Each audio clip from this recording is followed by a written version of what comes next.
Another reason why I left Christianity and fundamentalist church and religion is because the church teaches its members they need a male savior to fix their made-up sin problem.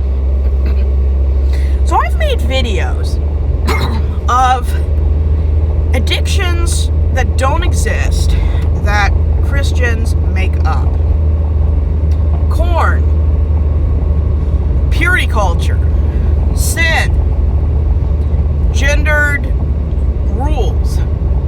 These things don't exist, but somehow the Christians find a way. Even if there's nothing going on, Christians will create a problem that does not exist, does not impact anybody to the length that Christians say it does, then offer a somewhat blah cure that really doesn't cure or fix the problem, and then people go through their lives believing a lie that does irreparable harm.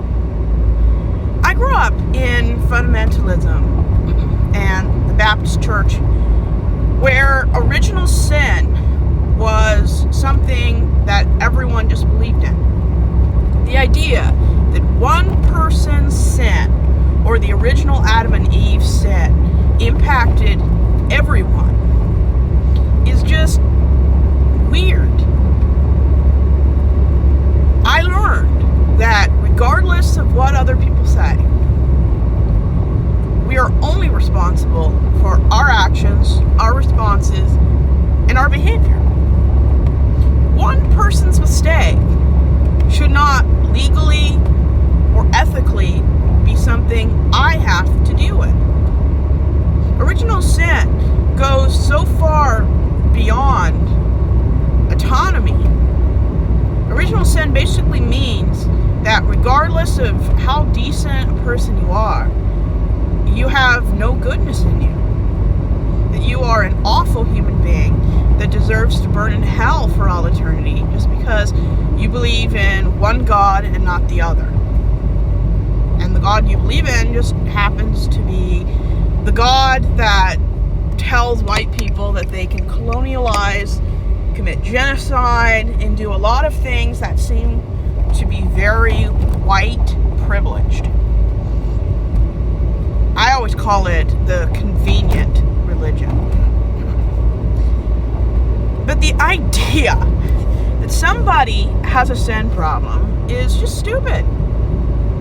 And of course, the Savior is a masculine influence, because society incorrectly believes that anyone who isn't male cannot be a hero. The idea that a woman needs to be saved by a man is stupid. The only thing women need protection from are people who think they have a right to protect women. And the idea that women and men need a male savior is one of the most atrocious patriarchal delusions that exist. We don't need to be saved from something. Making mistakes, whether intentional or accidental, is part of the human experience. Doesn't mean we have a intricate, internal, moral dilemma. It just means we'd make better choices next time. We don't have a decaying sin problem. We have an accountability problem. When you call something a sin instead of a crime or misconduct or just common decency, you're creating a situation where people normalize or downplay what something is. I grew up in a culture that called adultery between a pastor and a subordinate an affair. That's not an affair. That is an abusive, predatory relationship. I grew up in a culture that said that 12-year-old girls were young ladies. And why do they say these things? To escape accountability and moral decency. decency. If you change the wording to sound a little less pervy, you can honestly get away with anything in fundamentalism. I mean, look at Josh Duggar. If you want to sin, stay in Christianity. It is the perfect place to commit atrocities. They cover it up so well, especially the Assembly of God scenario recently. Anytime you create an expectation of a man or a masculine influence saving anybody, you're creating what we call the damsel in distress trope. Women go through enough crap. They don't need a man who never arrives, is dead on arrival, but he's never arrived. His lovers, his followers gaslight people into thinking that they're not doing enough, which is why God never shows up.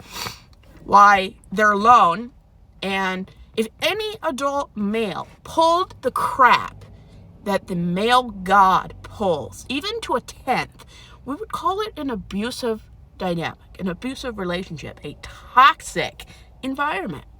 And yet God seems to get a free pass because, oh yay, he doesn't have to live by the rules of society. My response when people say that God doesn't have to do things like human people do, I would say God should be the perfect example of how a healthy relationship is. If he doesn't show up, then what is the point? I mean, there's no point.